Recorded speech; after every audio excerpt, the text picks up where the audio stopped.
I want to share with you the best tips about procrastinating, how to stop and what can you do about it and what causes it. The idea is that I will share with you 5 reasons why you are procrastinating and also 5 ways in which you can stop. And I have them noted on my laptop. I'm not gonna pretend that I won't read them.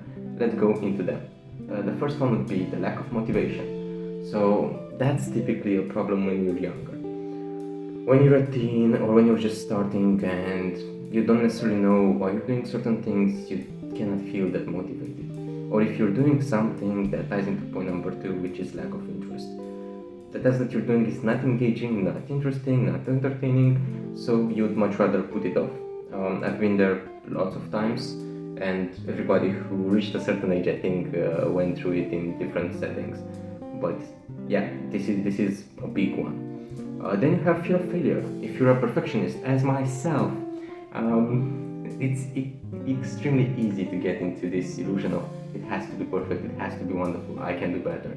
If only I had the time.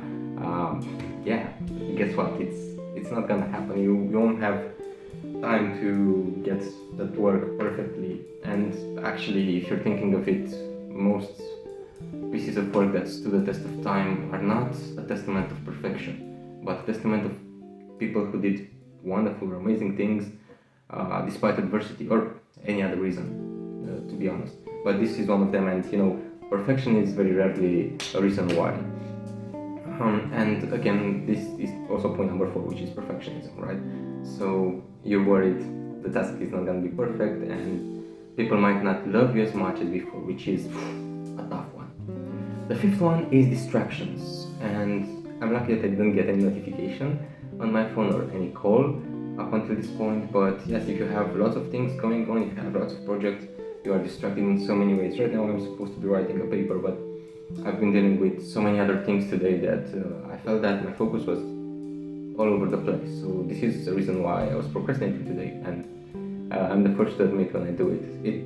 And that's actually the first thing that helps you when you're trying to overcome procrastination, right? Because I told you the reasons, and now I'm gonna tell you how to stop it.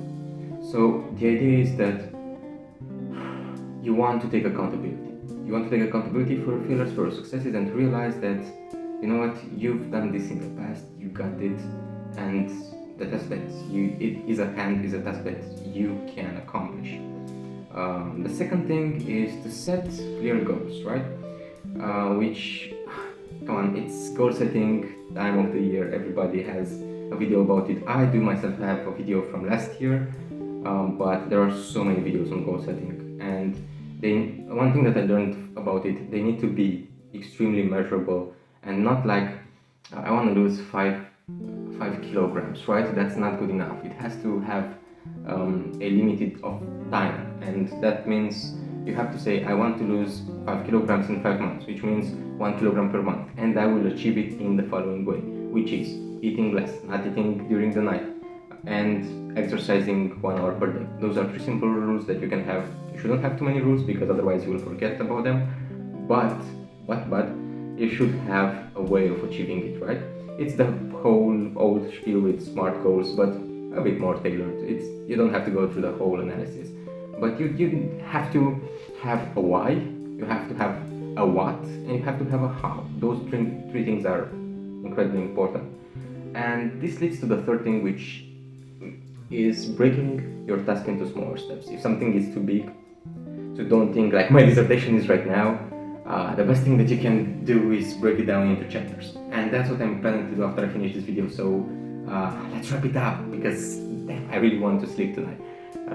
Okay, so we're going to number 4, which is creating a schedule, and that allows you to, in certain times, allows you to have clarity on what you do. But from my experience, a schedule doesn't work necessarily if you're not interested, if you are afraid of the task, if it's too big, or of any of the reasons that I told you. It's just gonna put some time pressure on you, but you'll find out that you're scheduled for a task, you didn't do it. Guess what? Not a big thing. So it only works for specific types of people and not for myself. This is why I'll have an extra point.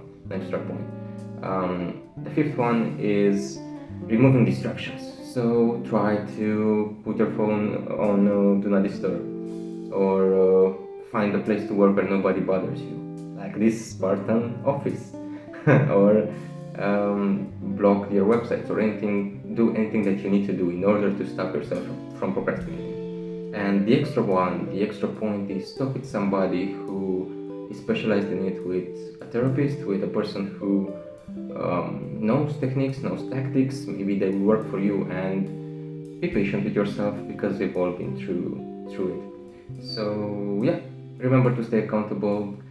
You got it, and even if it feels like you don't, come on, everybody felt like that at least once or twice in their life, and they ended up accomplishing what they wanted to achieve.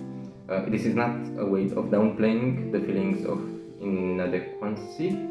I think I butchered that word, but this is just a way of saying that you have the resources within you to do what scares you to do right now. And procrastination can be caused due to fear, or due to boredom, or a combination of the two, or maybe you're just overworked. You need to identify the cause and to treat the cause, not the effect. Procrastination is just the effect. So thank you for watching, and I'm wishing you a great year. Goodbye.